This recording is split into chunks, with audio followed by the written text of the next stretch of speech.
ఉష్ణ వస్తు వికిరణ ప్రయోగ ఫలితాలు ర్యాలీ జీన్స్ సమీకరణాన్ని అనుసరించి లేవని చెప్పుకున్నాం కదా. ప్రయోగపు వివరాలలోకి వెళ్దాం. అది వరకు ఒక బొగ్గు ముక్క ఇంచుమించుగా కృష్ణ వస్తువుకి ఉదాహరణగా సరిపోతుంది అని చెప్పుకున్నాం. నిజానికి పరిపూర్ణ కృష్ణ వస్తువు పెర్ఫెక్ట్ బ్లాక్ బాడీ ఉండడము సాధ్యపడదు. పరిపూర్ణ ఉష్ణ వస్తువు అంటే ఈ పెర్ఫెక్ట్ బ్లాక్ బాడీ నిర్వచనం ప్రకారము విద్యుదయస్కాంత వికిరణ అన్ని తరంగ దైర్ఘ్యాలను అనగా అన్ని పౌనఃపున్యాల వికిరణాన్ని శోషించుకొని ఉష్ణ సమతా స్థితికి చేరుకున్నదై ఉండాలి. తరువాత ఆ వికిరణాన్ని అది ఉద్గారం చెందించాలి. శాస్త్రజ్ఞులు ఊహాజనిత ఉష్ణ వస్తువుని తమ పరిశోధనకు ఎంచుకున్నారు. పటంలో అన్ని వైపులా మూసి ఉన్న లోహపు పెట్టికి ఒక చిన్ని రంధ్రం ద్వారా విద్యుదయస్కాంత వికిరణాన్ని పంపినప్పుడు లోనికి ప్రవేశించిన వికిరణము లోహపు లోపలి గోడల దగ్గర అనేకానేక సార్లు అనంతముగా పరావర్తనాలు చెందడం వల్ల మొత్తం వికిరణాన్ని అనగా అన్ని తరంగ దైర్ఘ్యాల వికిరణాన్ని శోషించుకోవడం అవుతుంది. అలాగా ఆ రంధ్రమే వికిరణ శోషణిగా అంటే రేడియేషన్ అబ్జార్బర్గా పనిచేస్తుంది. కృష్ణ వస్తువు ఉష్ణోగ్రత పెరుగుతూ ఉష్ణ సమతా స్థితిని చేరుకుంటుంది.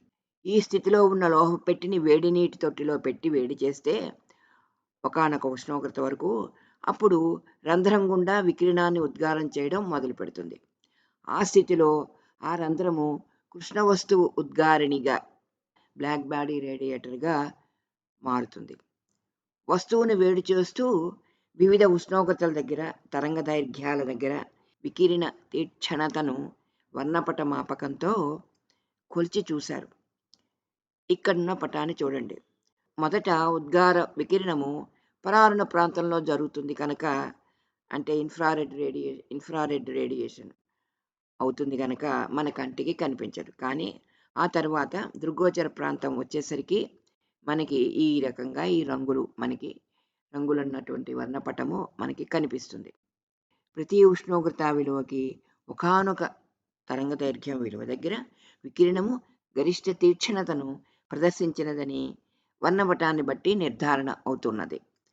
వస్తువు ఉద్గారం చేసిన రంగు తీక్షణతలు వస్తువు ఉష్ణోగ్రత మీదనే ఆధారపడతాయి కానీ వస్తువు యొక్క స్వభావము ఆకారాలపై ఆధారపడదని కూడా ప్రయోగ ఫలితాలు వెల్లడించాయి.